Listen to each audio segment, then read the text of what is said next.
Ang pagkagising natin sa katotohanan na malapit ng pagbabalik ng mahal na Panginoon ay makakatulong po sa atin.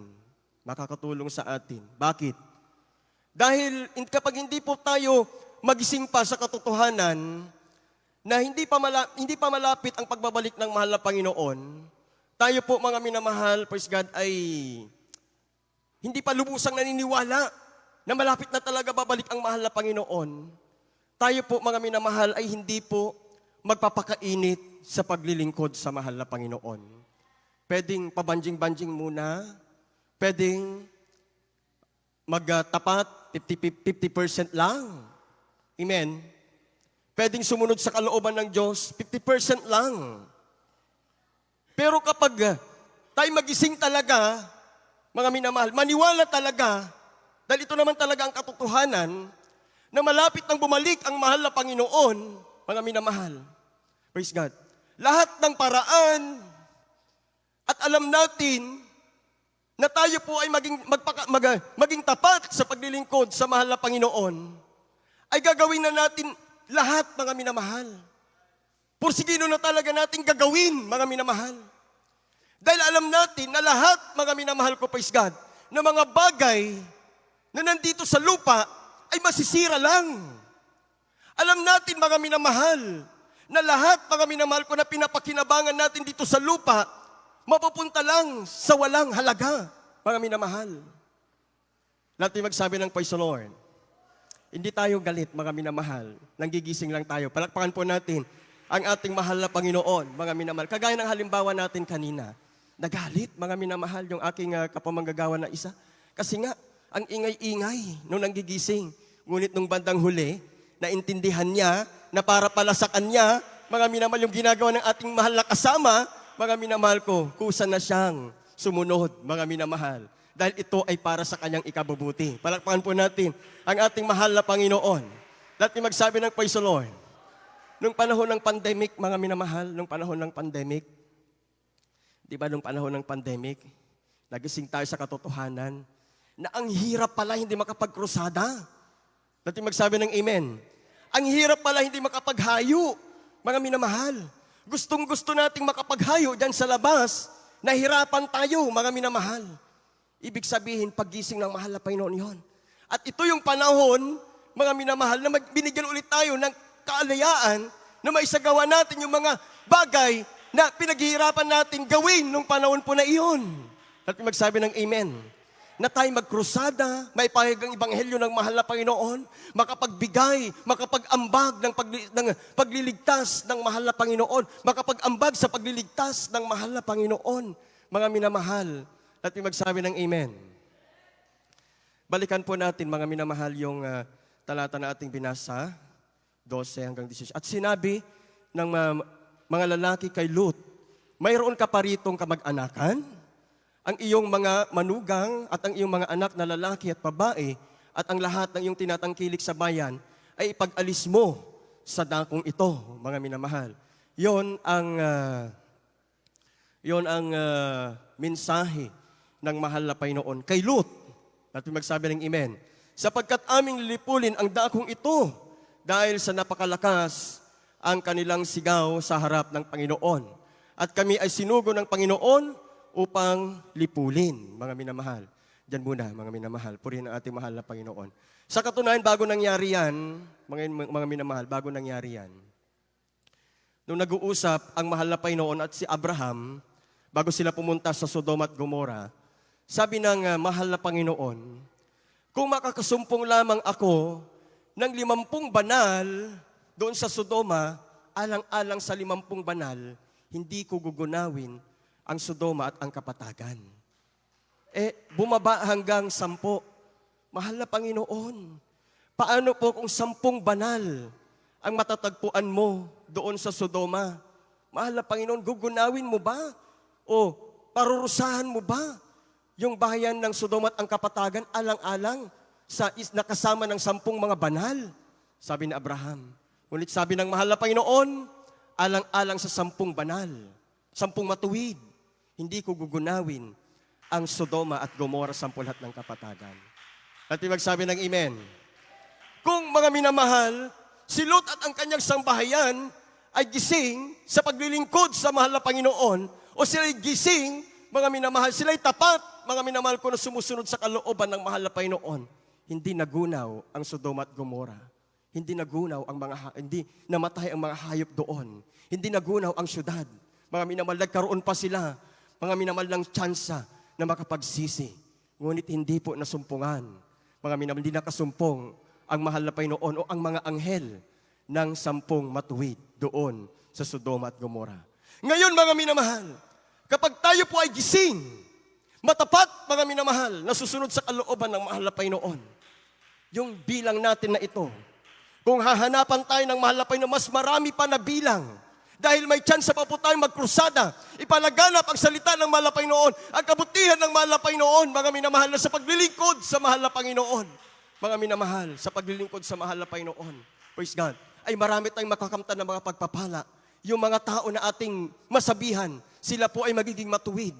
Kapag tayo po, mga minamahal, naging gising lahat sa panahon ngayon, lalong-lalo na may mga nakaabang po tayong mga krusada, tayo po, mga minamahal, makiisa, patuloy, mga minamahal, praise God, maraming maliligtas at madadagdagan yung ating bilang. Kung hahanapan tayo ng mas mataas na bilang, mga minamahal, praise God, tayo ang pagkapahamak ng mundong ito, pwedeng maantala muna para po maligtas ang marami. Palakpakan po natin ang ating mahal na Panginoon. Lahat may magsabi ng praise the Lord. Kaya lang, mga minamahal, praise God, sabi diyan, nung sabi ng mga anghel kay Lot, meron ka bang kamag-anakan dito? O yung mga anak na lalaki, anak na babae, yung mga manugang, sabihan mo, ipag-alis mo sila. Kaso yung mga anak niyang babae, anak niyang mga lalaki, manugang niya, mga minamahal, iba yung kanilang pinagkakabalahan. At yung magsabi ng amen, iba yung kanilang pinagkakabalahan. Bago po tayo magpatuloy dyan, mga minamahal, kindly po, mga minamahal, second to the last verse, Lucas chapter 17, verse 28 to 30, talon sa 32 hanggang 33, at ihanda po natin Hebrew, kapitulo po 1, kapitulo po 11, 8 hanggang 10. Dito po sa aklat ng Lucas 17, 28 hanggang 30, talon sa 31 hanggang 33. Gayon din naman kung paano nangyari sa mga kaarawan ni Lot na sila'y nagsisikain, sila'y nagsisiunom, at sila'y nagsisibili, at sila'y nangagbibili. Sila'y nagtatanim, at sila'y nangagtatayo ng bahay. Datapwat ng araw na umalis sa Sodoma si Lot, ay umulan mula sa langit ng apoy at asupre, at nilipol silang lahat. At gayon din naman, na mangyayari sa araw ng anak ng tao ay mahayag. At sa araw na iyon, mapapasabubungan ang nasa bahay ng kanyang pag-aari, at wag silang manaog upang kunin. At nasa bukid ay gayon din ay wag siyang umalis. Alalahanin ninyo ang asawa ni Lot. Sino mang nagsisikap ingatan ng kanyang buhay ay mawawalan nito. Datapwat ang sino mang mawalan nito sa kanyang buhay ay iingatan yaon. Amen. Palakpakan po natin ang ating mahal na Panginoon, mga minamahal. Lahat may magsabi ng praise the Lord. Mga minamahal, habang abala ang mga sinabihan ng mga mensahero ng mahal na Panginoon, mga minamahal, na si Lot, habang abala siya, nasabihan yung kanyang mga mahal sa buhay, na gugunawin ng Diyos ang Sodoma at Gomora, pati yung mga kapatagan na nandun sa paligid, mga minamahal. Habang abala siya, at habang siya po ay naghahanda, dahil lilisanin talaga nila ang Sodoma at Gomora, dahil ito ang mensahe ng mahal na Panginoon na gugunawin, mga minamahal. Habang sila ay abala, ano po, mga minamahal, ang ginagawa ng mga tao, mga minamahal, anong ginagawa? Sila po ay nagsisikain, sila ay nagsisiinom, sila ay nagbibili, sila ay nagsisipagbili, nagtatayo ng bahay, sila ay nagtatanim. Ibig sabihin ng panahon na yun, gabi yun. Gabi. Mga minamahal, malalim ang gabi. Ngunit mga minamahal, yung kanilang mga isipan, nakapokus sa mga bagay na iyon, kinabukasan. Wala silang panahon sa mahal na Panginoon. Wala silang panahon sa pagkinig ng salita ng Diyos sa mensahe ng mahal na Panginoon. Ang focus ng kanilang isipan, nandoon sa kanilang pagkain. Ano ang iluluto kinaumagahan? Anong kanilang iinumin? Ano ang kinakailang dalpat nilang bilhin upang kumita ng malaki? Paano nila ipagbili ang kanilang mga binili upang kumita? Mga minamahal. Iba, nagsisipag tayo ng bahay, paano nila mapatayo ng maayos yung kanilang bahay? Yun yung katotohanan na nangyayari nung panahon na iyon. At may magsabi ng amen. Habang si Lot, mga minamahal, naghahanda sa kanyang paglikas doon sa Sodoma at Gomora. Sa panahon natin ngayon, tayo mismo ang nakakaalam kung nasaan yung ating mga isipan, ating mga puso. Nandun ba sa paglikas natin sa mundong ito? Nakahanda na ba tayo sa rapture, mga minamahal? Ang pinaghahandaan pa natin yung tayo makapiling sa pagdagit ng mahal na Panginoon. O mga minamahal, yung ating mga itinatayong mga mamahaling bahay. O yung ating mga pinagbibili, maganda yan, mga minamahal, kung pinagpala tayo ng mahal na Panginoon. Ngunit, mga minamahal, kinakailang unahin natin, pinakahigit sa lahat, mga minamahal ko, yung kalooban ng mahal na Panginoon, mga minamahal. Amen? Yung kalooban, masunod ang kalooban ng mahal na Panginoon, mga minamahal, upang anytime, mga minamahal ko, bumalik ang mahal na Panginoon, tayo dadagitin na ng mahal na Panginoon. Ikaw at ako, mga minamahal, ay magbabagong anyo, magkakaroon, mga minamahal, ng katawang panlangit, mga minamahal. Hindi tayo maiiwanan, hindi tayo, mga minamahal, mapapasama dito sa pagkasira o pagkapahamak ng mundong ito. At magsabi ng amen. Bakit? Sapagkat, mga minamahal, nakinig tayo sa mensahe ng mahal na Panginoon. Palakpakan po natin ang ating mahal na Panginoon. At may magsabi ng praise the Lord. Ibig sabihin, mga minamahal, ngayon, kasi ganito daw ang mangyayari. Sa pagbabalik ng mahal na kagaya, mga minamahal ng kagunaw ng Sodoma at Gomora, mga minamahal. Ganun daw yung pagbabalik ng mahal na Panginoon.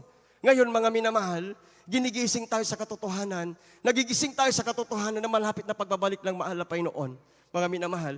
At kapag tayo po ay maratnan ng mahal na Panginoon na tapat na naglilingkod sa mahal na Panginoon, hindi tayo mga papahamak. Palakpakan po natin ang ating mahal na Panginoon. Ibig sabihin, mga minamahal, ang mga nanggigising po sa atin, mga minamahal, ito po ay nagkaroon ng malaking pag-ibig po sa atin para hindi po tayo mga pahamak. Palakpakan po natin ang ating mahal na Panginoon. Lahat yung magsabi ng praise the Lord.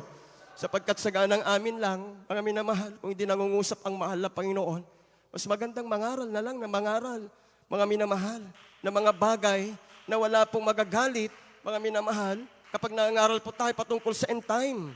Dahil ang pangangaral patungkol sa end time, mga minamahal, ito ay paggigising upang tayo po, mga minamahal, ay magpakainit lalo sa paglilingkod sa mahal na Panginoon. Kung hindi pa tayo tapat, nagbibigay ng ating 10 bahagi at mga handog, mga minamahal, ito na yung panahon na magising tayo, mga minamahal, na kinakailangan, full surrender tayo sa mahal na Panginoon. Kung ano yung nararapat para sa iyo, ibigay ko na sa iyo, para kapag dumating ka, maratan mo ako, tapat na naglilingkod sa iyo, mahal na Panginoon. Mahal na Panginoon, dati nahihiya ako, mahal na Panginoon, ipagsigawan ang iyong kabutihan sa lahat, mahal na Panginoon. Ngunit dahil, mahal na Panginoon, gusto kong maratnan mo ako, na mainit, hindi po mapahamak sa pagkasira, pagkagunaw ng mundong ito.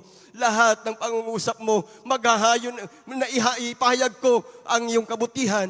Kinakailangan maghayo na po at ako nang maghayo sa lahat ng nakakasalamuha ko. Ipahayag ko ang kabutihan mo na buhay at totoo kang Diyos na pinaglilingkuran namin sa ministeryong ito ng Jesus Miracle Crusade. Hallelujah! Palapakan po natin ang ating mahal na Panginoon.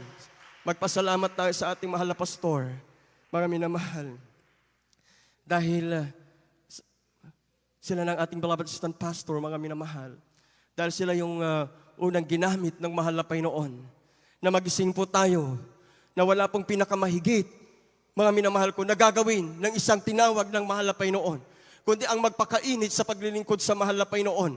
Marat ng palaging matuwid sa harapan ng mahal na Panginoon, mga minamahal. Bakit itong si asawa ni Lot ay hindi po, mga minamahal, nakaligtas? Siya po ay naging haliging asin. Dahil ang mensahe ng mahal na Panginoon sa pamagitan ng mga anghel ay huwag silang lumingon. Huwag silang lumingon, mga minamahal. Ngunit bakit itong asawa ni Lot ay hindi po siya nakasunod, na hindi lumingon, na huwag lumingon, siya'y lumingon, Mga minamahal. At magsabi ng amen. Kaya po, mga minamahal, lagi po tayong may pangangaral sa pagbibigay. Amen. Amen. Amen. Kaya lagi tayong may pangangaral sa pagbibigay para yung ating puso wag mapunta doon sa pag-ibig sa salapi, mga minamahal. Amen. Para matuto yung ating mga puso na mas ibigin natin yung gawain ng mahal na Panginoon, yung pagliligtas ng mahal na Panginoon, kaysa sa pag-ibig natin doon sa salapi, mga minamahal. At itong si Lot, o asawa ni Lot, mga minamahal, hindi natutunan yung bagay na yon. Hindi natutunan, mga minamahal, hindi natutunan. Sapagkat ang lilingon ni Lot, ng asawa ni Lot, ang nilingon ng asawa ni Lot, mga minamahal, yung kanilang kayamanan na naiwan, nag-alala siya sa kanilang ikabubuhay. Ngunit sabi ng banal na kasulatan, huwag mag-ibig, maghilag sa pag-ibig sa salapi, sa anumang paraan, hindi ko kayo pagkukulangin. Sa anumang paraan, hindi ko kayo pababayaan. Mga minamahal, yun ang sabi ng banal na kasulatan, mga minamahal. Kaya kapag nangusap ang mahal na Panginoon, huwag kang mag-alala, mga minamahal, sa iyong kinabukasan na ikaw ay mawalan. Kapag pangungusap ng mahal na Panginoon yan, sundin mo lang, mga minamahal. Sundin lang natin, mga minamahal. Praise God. Para matutunan ng puso natin na sumusunod palagi doon sa mensahe ng mahal na Panginoon. Natin magsabi ng praise the Lord. Ngayon itong asawa ni Lot, hindi niya natutunan yon. Kaya siya lumingon doon sa kanilang kayamanan. Ngunit ikaw, ako, mga minamahal, praise God, na laging gising, nagbabantay sa ating kaligtasan, mga minamahal, tayong lahat ay mainit, naglilingkod sa mahal na Panginoon at inibig natin higit sa lahat ang mahal na Panginoon kaysa ating mga kayamanan. Palakpakan po natin ang ating mahal na Panginoon. Lahat may magsabi ng praise the Lord. Praise God. Last verse na po natin, mga minamahal. Hebrew, Kapitulo po 11, 8 hanggang 10, mga minamahal. Ito mga minamahal, yung kinakailangan tignan natin lahat para po, mga minamahal, tayo po ay maging matuwid. At ang ating mga puso, isipan, hindi po, mga minamahal, maalipin ng anumang meron sa mundong ito, mga minamahal. Ito yung titignan natin. Dahil ito yung tinignan ni Abraham, mga minamahal. Praise God, kaya po siya naging matuwid sa harapan ng mahal na Panginoon. Hebreo 11, 8 hanggang 10. Ito po pagkasabi. Sa pananampalataya si Abraham nang tawagin ay tumalima upang pumaroon sa isang dakong kanyang tatanggaping mana. At siya yumaon na di nalalaman kung saan siya pumaroon. Sa pananampalataya siya naging manglalakbay sa lupang pangako na gaya sa hindi niya sariling lupa. At tumahan sa mga tulda na kasama si Isaac at si Jacob na mga tagapagmana ng isang pangako na kasama niya. Huling talata, sapagkat inaasahan niya ang bayang may mga kinasasaligan na ang nagtayo ay gumawa ay ang Diyos. Amen. Palakpakan natin ang ating mahal na Panginoon, mga minamahal. Lahat may magsabi ng praise the Lord. Mga minamahal, si Abraham, inasahan niya, mga minamahal, na yung Sodoma at Gomora hindi mawawasak. Bakit, mga minamahal? Dahil si Abraham, hindi po siya nagkulang, mga minamahal. Hindi nagkulang, mga minamahal ko, na pinakahigit na naasamin talaga ng kanyang mga mahal sa buhay, yung pangako ng mahal na Panginoon, mga minamahal ko, praise God, na isang syudad, mga minamahal, isang syudad, napakagandang syudad, na ang gumawa mismo, walang iba, kundi ang ating mahal na Panginoon, mga minamahal. Akala ni Abraham, mga minamahal, kaya niya tinanong sa mahal na Panginoon, kung makakatagpo ka ba ng 10 matuwid doon sa Sodoma at Gomora, gugunawin mo ba? Yung Sodoma at Gomora, hindi, sabi ng mahal na Panginoon. Kung naglingkod lamang, mga minamahal, praise God, sa mahal na Panginoon at inasahan yung pangako ng mahal na Panginoon na isang syudad, mga minamahal ko, na napakaganda, hindi sila umasa sa kanilang sariling kakayanan, mga minamahal, upang sila po ay magkaroon ng maayos na pamumuhay, mga minamahal. Merong 10 matuwid doon sa Sodoma at Gomora. At magsabi ng amen. Si Lot, yung dalawa niyang anak na dalaga, mga minamahal, yung asawa niya, yung anak niyang mga lalaki, anak niyang mga babae, 10 yan, mga minamahal. 10, mga minamahal. Baka higit pa, dahil hindi naman nilagay yung bilang diyan, mga minamahal. Praise God. Ngunit hindi nila tinignan yung tinignan ni Abraham na napakagandang syudad na ang gumawa mismo ay ang mahal na Panginoon. Magtagumpay man tayo, mga minamarating man natin, yung pinakamatayog na tagumpay dito sa lupa, mga minamahal, hindi natin nakamtan yung isang syudad, mga minamahal ko, na ang Diyos mismo ang gumawa. Talong-talo tayo, mga minamahal. Di bali naman nakatira ka lang sa tulda, kagaya ni Abraham. Mga minamahal, palipat-lipat yung kanilang tinitirhan. Walang maayos na tirahan. Nakatira lang sa mga tulda, mga minamahal. Praise God. Ngunit ang tinitignan ni Abraham, sampu lahat ng kanyang mga kasamahan, yung isang syudad na ang Diyos mismo ang gumawa, mga minamahal, silang lahat ay matuwid sa harapan ng mahal na Panginoon. Dahil ang tinitignan natin lahat, mga minamahal, ay tinignan ni Abraham, hindi yung tinignan ng sangbayan ni Lot, ikaw at ako makakarating sa syudad, mga minamahal, na ipinangako ng mahal na Panginoon na ang Diyos mismo ang gumawa ng syudad na yon. Palakpakan natin ang ating mahal na Panginoon. Mga minamahal, di baling wala ng magandang kalagayan natin dito sa lupa. Di bali nang naglalakad lang tayo.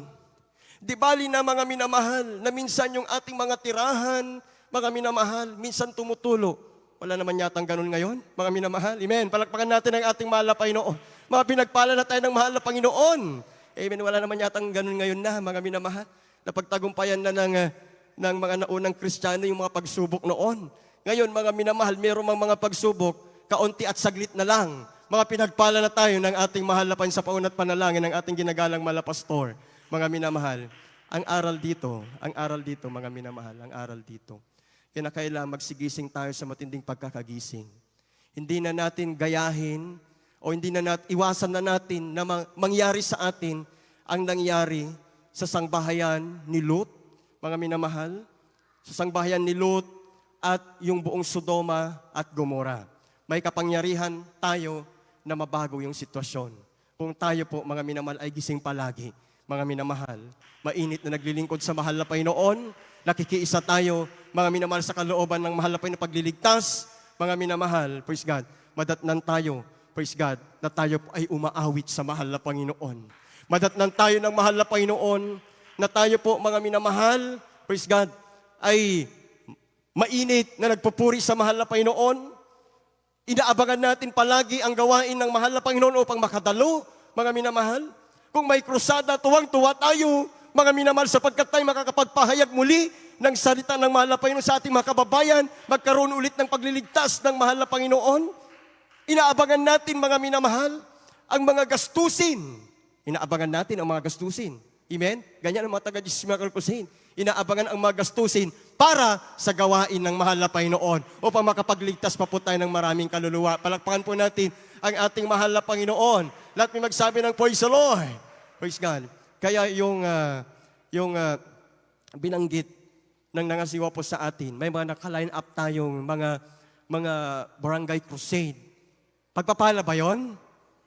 Pagpapala ba yun, mga minamahal? Amen. Praise God. Matakin mo, mga minamahal, sino tayo na gagamitin ng mahal na Panginoon upang merong isang bakla na mabago doon? Upang merong isang killer, rapist, mga minamahal, na mabago doon, mga minamahal. Sino tayo, mga minamahal?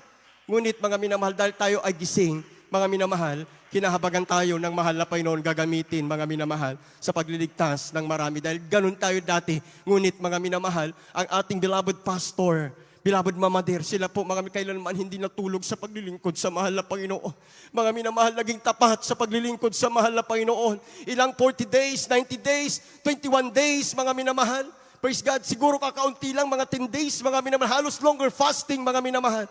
Ngunit, mga minamahal, alang-alang sa kalagayan ng ating mga kababayan, mga minamahal, alang-alang sa'yo at sa akin noon na hindi pa naligtas. Sila po ay gising ngayon. Mga minamahal, tayo po'y mga pinagpala na ng mahal na Panginoon. Palakpakan po natin ang ating mahal na Panginoon. Lahat may magsabi ng praise the Lord, kaya lahat ng mga bagay dito sa lupa, lahat masisira. Ngunit mayroong hindi isang masisira, mga minamahal. Yun, yung isang syudad na ginawa, walang ibang mismong gumawa, kundi ang ating mahal na Panginoon. Palakpakan po natin ang ating mahal na Panginoon. Awitin na po natin.